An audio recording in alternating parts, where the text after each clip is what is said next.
Hey, it's Dr. Amanda with Straightsmile Solutions, here with another book club. So the book that I'd love for you to read is called Inventing Baby Food by Bradley.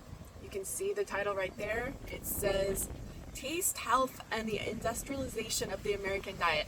Now, this is not something I would normally have read. However, it was recommended to me directly by Dr. Kevin Boyd. He's a renowned pediatric dentist with a lot of experience in early ortho, as well as growth and development and anthropology of how jaws and skulls grow.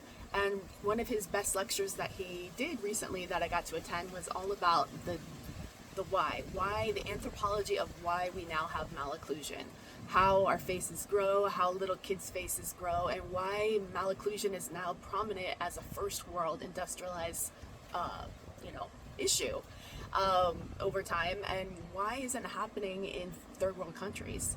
And really, this was absolutely fabulous, this book. I mean, it's a difficult read, I'll be honest with you, and if you're gonna look for it, first of all, I don't think this is the first book I would read. I would read the book Jaws first, and if you look for the book Jaws, make sure you buy the one that has human teeth on it. It looks like a pano x-ray, not the one that has a shark on it, because there's two books named Jaws. The other one I would read was called Breath or Breathe. It's called Breath or Breathe. I don't know which one. It's Yellow by James Nestor. I always get them confused. I would read that one too.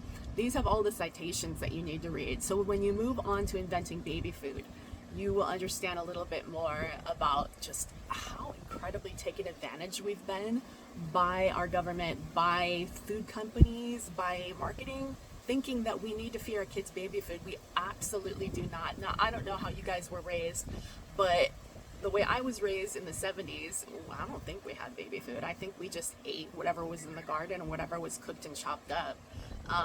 And I pretty much did the same thing with my kids. It's much more of a European philosophy. If they couldn't pick it up, they didn't need food. We always had milk, try to breastfeed, or at least provide breast milk for 2 to 3 years as well. Turned out pretty darn well. So I'm pretty proud of how I did things, but I remember all the pushback I got, when we go out to eat and being told by my in-laws that I should be feeding them always with a spoon and it should be processed baby food. And I was like, that's a waste of money. And also, I didn't even realize that it wasn't even good for them. So thank goodness I didn't do it. Yay!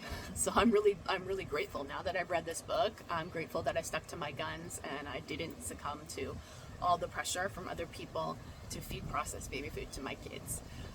But absolutely fascinating. And one other piece of tidbit that I got from Dr. Kevin Boyd at his lecture was he told us, and I'm sorry I don't have the literature to back this up, but I'm sure he has it in his lectures and his books, was that he said that we're not designed to eat gummy or viscous things, like that kind of pureed things. That's a more advanced thing.